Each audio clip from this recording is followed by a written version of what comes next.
Rebonjour tout le monde. Pour ceux qui ne nous ont pas déjà entendus, l'équipe Loisel, c'est un regroupement de courtiers immobiliers, 8 courtiers immobiliers au total, des spécialités pour chacun, un notaire, une avocate, un directeur marketing. Donc gardons en tête qu'on a tous des spécialités et aujourd'hui j'ai la chance. Vraiment, c'est une chance. Vous allez voir ça. D'avoir Mylène Girard qui est spécialiste de l'immobilier de luxe. Et c'est pas n'importe quel immobilier de luxe, là.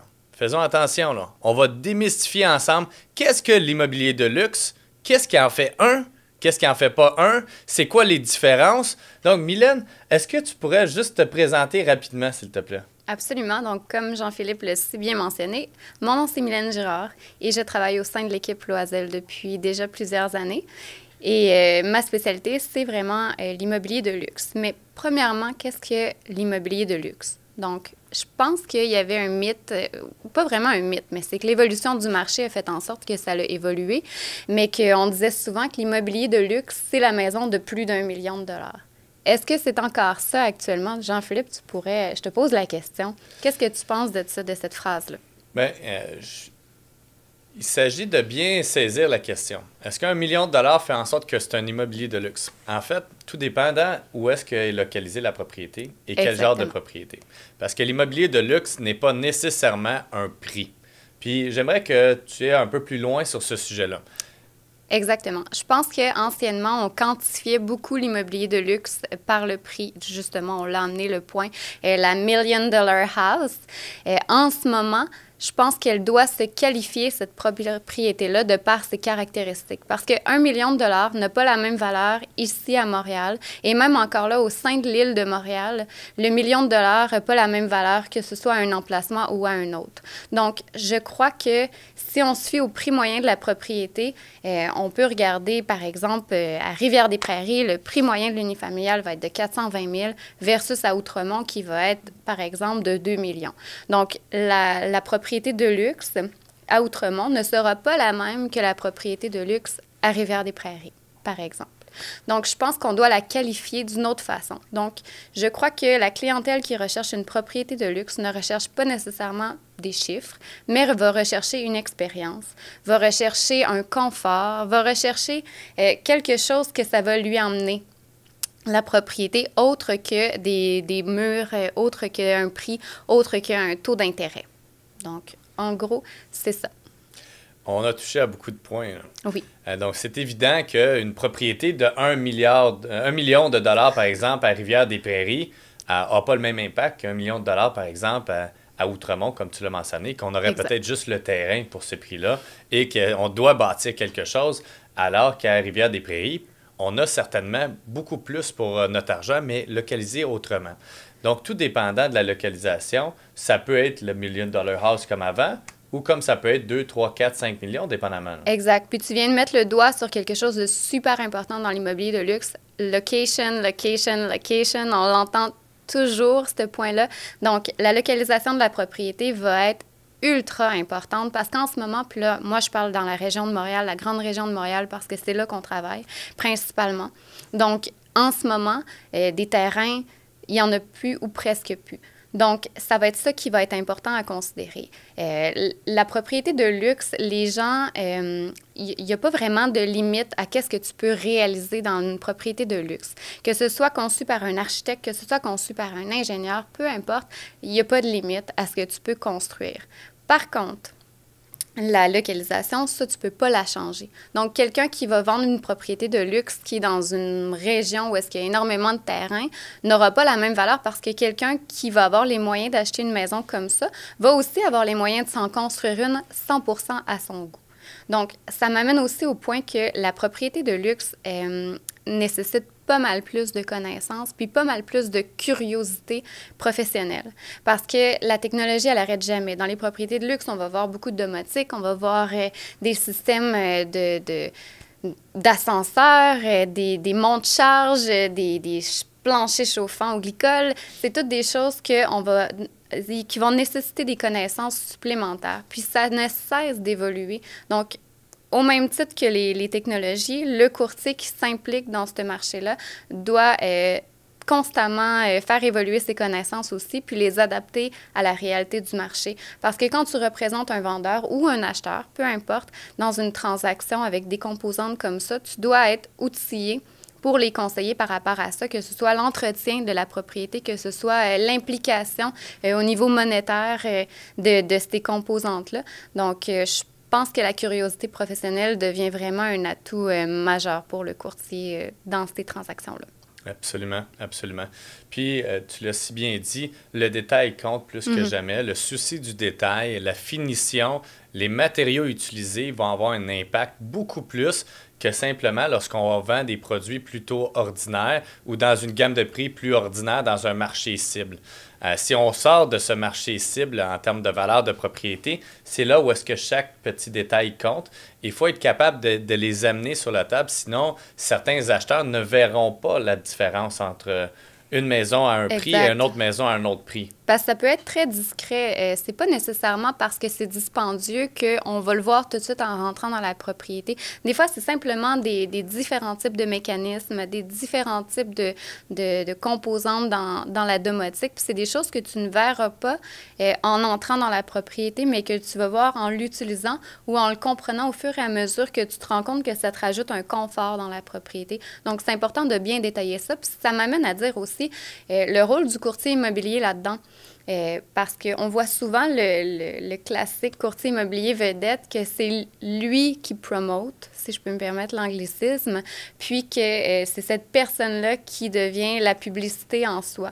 Mais dans l'immobilier de luxe, c'est totalement l'inverse. On ne veut pas mettre sur le podium le courtier immobilier, on veut mettre sur le podium la propriété. Donc, le courtier doit savoir avoir la finesse pour s'effacer un petit peu plus au bénéfice, en fait, de la propriété. Et justement, de pouvoir faire miroiter toutes ces choses pertinentes-là par rapport à la propriété qui font de celle-ci quelque chose de particulier parce que la propriété haut de gamme va souvent avoir son histoire à elle, ses composantes à elle. Il n'y a pas rien qui va avoir été construit au hasard, là. La plupart des choses sont 100% pensées. Donc, le courtier immobilier doit être capable de faire refléter ça pour son client. Absolument, absolument. Tu as touché beaucoup de points en même temps. Puis, ça m'amène à un autre point. Le prix de vente moyen à Montréal pour l'unifamilial, 716 000 par exemple. L'an passé était de 639 000. 639, oui. Puis là, bon, ça peut m'apporter à différentes questions, mais je veux dire, comment est-ce que toi, tu positionnes à ce moment-là, basé sur différents types de marchés? Est-ce que cette évolution-là va continuer d'augmenter, même si l'aspect location est-il aussi important que l'aspect location quand que toutes les business ou beaucoup des business sont au centre-ville? Oui, moi, je pense qu'à ce niveau-là, ça ne sera pas nécessairement, ça ne changera pas parce que la localisation va toujours demeurer importante parce qu'il va toujours avoir le phénomène de rareté. Puis là, à ce moment-ci, tu le dis, le prix moyen de la propriété a passé de 639 à 715 000. Donc, on voit que l'engouement diminue pas. Puis non seulement ça, on voit aussi que le nombre d'unifamiliales qui est inscrit sur le marché n'est pas en hausse, c'est plutôt l'inverse. Donc, on voit une disponibilité des propriétés unifamiliales sur l'île de Montréal qui n'est vraiment pas en s'améliorant parce qu'on voit beaucoup de construction de condos, mais le phénomène de rareté au niveau des terrains fait en sorte qu'il n'y a pas beaucoup de nouvelles constructions. Donc, on se retrouve dans un marché de l'usager plus que dans un marché de nouvelles constructions. On parle de condos. C'est facile d'empiler plusieurs unités, une par-dessus l'autre, versus un terrain unifamilial que là, tu ne peux pas aller densifier autant, là. Super, super. Puis, j'avais quand même comme note importante, Verdun, 1 million, le plateau, 1 226 000, Outremont, 2 49 000, Rivière-des-Prairies, 420 000, Ville-Marie, 1 170 000. Donc, c'est tous des points qui... puis avec le baromètre, quels sont les points que tu peux mentionner pour quelqu'un qui recherche peut-être quelques statistiques ou de mettre en valeur la situation de l'immeuble de luxe? Bien, il est vraiment pas en pente descendante, dans le sens qu'il y a eu 2 fois plus de transactions au troisième trimestre cette année qu'il y en a eu l'an passé. L'an passé, il y en avait eu autour de 300 quelques au troisième trimestre. Cette année, on est à 687 transactions au troisième trimestre. Donc, on parle vraiment de plus que le double du nombre de transactions. Puis, on parle aussi à peu près 13 des propriétés unifamiliales qui sont de plus d'1 million. Donc, c'est pour ça que ça mène vraiment au point que le 1 million il est plus ou moins représentatif. Donc, un peu le point qu'on a discuté tantôt, on doit qualifier la propriété non pas par chiffre, mais par toutes les autres choses qui sont en périphérie de la propriété. Super, super. Puis un courtier immobilier qui touche à tout versus un courtier qui est plus spécialisé. Que par exemple, 70-80% de sa business est dans l'immobilier de luxe, par exemple. D'où vient l'importance de cet élément-là?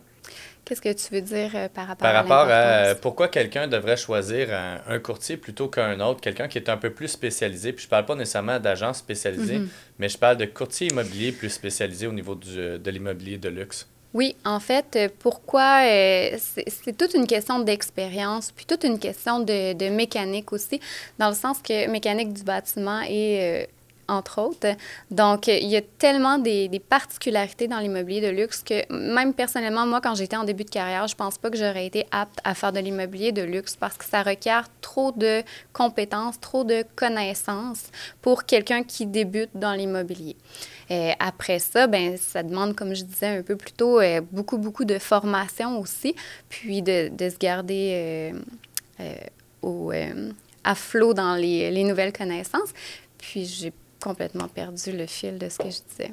Ah, il n'y a pas de problème, pas de problème. Si je reviens dans le fond à la question qu'on demandait, le courtier immobilier qui est un peu plus spécialisé dans l'immobilier de luxe va faire sa différence. Puis je vais le ramener aussi par rapport à une situation que moi je vis aussi. Je donne un exemple. Si je mets une propriété sur le marché puis je reçois 5 offres d'achat, puis qu'à prix égal, j'ai un courtier qui a une plus grande crédibilité, ben c'est bien beau que le client il fait tel travail ou qu'il est tellement motivé d'acheter la maison, puis qu'il veut la maison, je vais prendre la crédibilité du courtier parce que je sais qu'on va se rendre à destination. Puis encore plus important, quand on parle d'une propriété de 2 millions, 3 millions, 4 millions, si le courtier n'est pas crédible, ben, je veux dire, ça diminue la marge de négociation, mais ça diminue aussi la crédibilité si on est dans le cas d'offres d'achat multiples, par exemple. Je pense que ton point est excellent. Ta crédibilité va être ultra importante dans l'immobilier de luxe, autant par rapport à tes collègues que par rapport à tes clients, parce que la clientèle ne viendra pas nécessairement de la même façon que dans l'immobilier standard, dans le sens que la plupart de la clientèle va provenir de référencement, puis de personnes qui ont eu des bonnes expériences avec toi qui vont te référer, parce que c'est quand même des grosses propriétés, c'est un gros bien que les personnes te mettent entre les mains sans enlever aux plus petites propriétés, mais la plupart des gens vont se parler, puis vont connecter, puis ça va être une histoire de réseautage, cette histoire-là. Fait que ta réputation devient ultra importante. Tu te dois d'être transparente, tu te dois vraiment là, de donner l'heure juste au client, parce que c'est ça qui va pouvoir construire ta banque de clients. Et au niveau des collègues, même chose, super important de garder toute cette belle expertise-là parce que, comme tu dis, ça devient un atout majeur lors de la négociation. Tu vas être pris pas mal plus au sérieux si tu es capable de démontrer que tu as les compétences requises pour mener la transaction à destination. Absolument, absolument. Beaucoup de points pertinents, Mylène, puis ça m'amène à un autre point.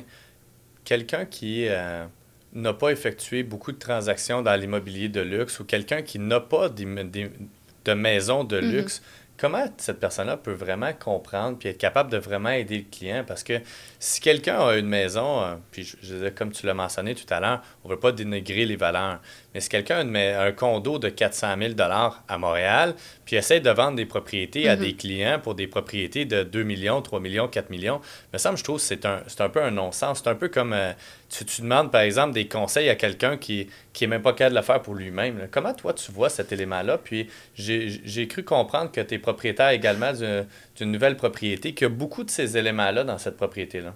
Exactement. Je pense que c'est là que l'expérience vient entrer en jeu, dans le sens que si tu ne l'as pas vécu d'avoir ce type de propriété-là, c'est dur de comprendre tous les impacts de toutes les différentes composantes. On parlait des choses super particulières dans la propriété, par exemple, tous les systèmes, mettons, on parle de la propriété que je viens d'acquérir, justement. Bon, piscine sur le toit au 3e étage. Qu'est-ce que ça implique, ça? Est-ce qu'au niveau structurel, il y a des choses particulières qui ont été faites? Est-ce qu'au niveau du système de filtration, bien, si tu veux pouvoir bénéficier de cet espace-là sur la toiture, comment c'est installé? Les planchers chauffants, comment sont installés? Le monte-charge, comment ça fonctionne? C'est toutes des choses que, si tu n'as pas vécu ou touché un peu à cet environnement-là, tu ne peux pas savoir que ces questionnements-là existent même. Au niveau, même... Exemple très banal au niveau des inclusions. Bon, si toi, tu es habitué d'acheter des rideaux standards pour ta propriété, mais que tu te rends compte que quand tu es rendu avec des plafonds de 12 pieds, tes rideaux, au lieu de t'en coûter 1 500 pour toute ta maison, ils t'en coûtent 15 à 20 000. C'est toutes des choses qui vont entrer en ligne de compte et lors de la négociation et lors de la présentation d'une propriété. Parce que les gens ne réalisent pas tout le temps ça. Donc, c'est là que ça devient vraiment important de idéalement l'avoir vécu, mais au moins d'être au courant de ces petites variantes-là.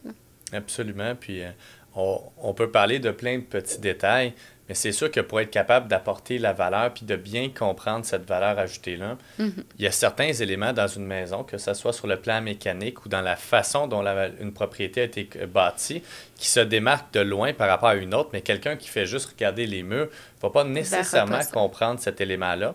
D'où vient finalement l'expérience d'un courtier immobilier qui l'a vécu et qui fait des transactions immobilières de propriétés de luxe régulièrement, va être capable de cerner chacun des petits détails, puis de démontrer pourquoi une propriété a plus de valeur plutôt qu'une autre. Parce que sur papier, s'il manque beaucoup d'éléments, c'est une chose, mais si on arrive sur place puis qu'on visite tous ces éléments, bien, c'est important d'annoter toutes les différences d'une propriété à l'autre pour être capable d'apporter justement cette juste valeur marchande-là.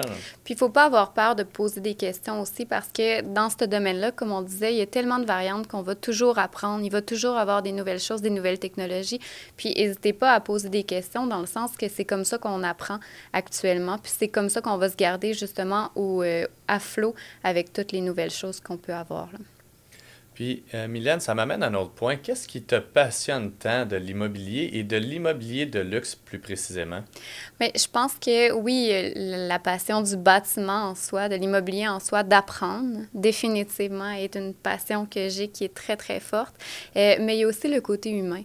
Il y a un énorme côté humain à ça, parce que tu dois être capable de vraiment bien comprendre les besoins de tes clients, autant vendeurs qu'acheteurs. Il y a beaucoup de non-dits que tu dois interpréter puis que tu dois comprendre.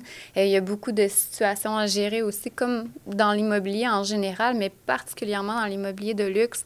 C'est pas les mêmes délais, c'est pas les mêmes choses qu'on va rechercher. C'est très important de se commettre à ton client, dans le sens que tu peux travailler pendant des mois pour trouver vraiment le produit qui coche toutes les cases. Donc, je crois que le côté humain, la passion de l'humain, la passion de découvrir, de développer des relations va être ultra importante aussi. Absolument. Puis le souci du détail qui revient souvent.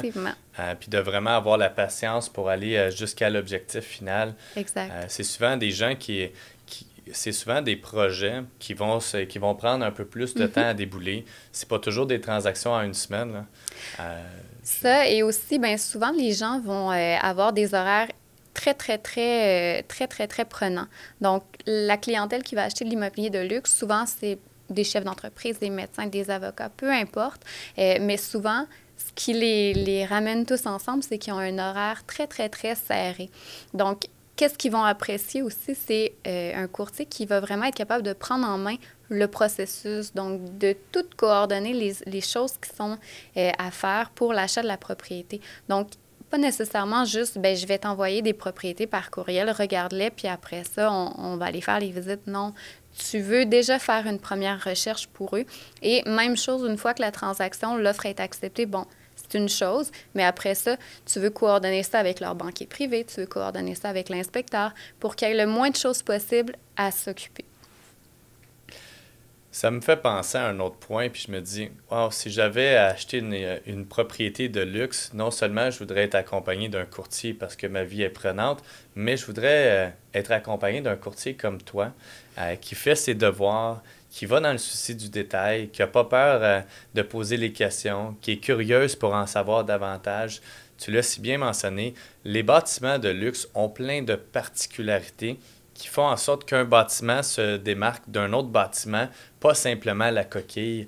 Donc, c'est important d'aller tellement plus loin, puis surtout pour des gens qui sont occupés, d'avoir vraiment toute cette démarche-là, non seulement prise en main, mais que les vérifications sont faites au fur et à mesure, et même 3 coups en avance, d'être bien préparé. C'est pas pitcher de l'immobilier de luxe, c'est préparé, c'est pensé, c'est réfléchi. C'est peut-être des gens qui ont pensé à acheter une propriété, par exemple, pendant 6 mois, 1 an, 2 ans. Puis, je veux dire, c'est un projet quand même qui est spécial et qui est émotif, mais qui est à la fois instructif.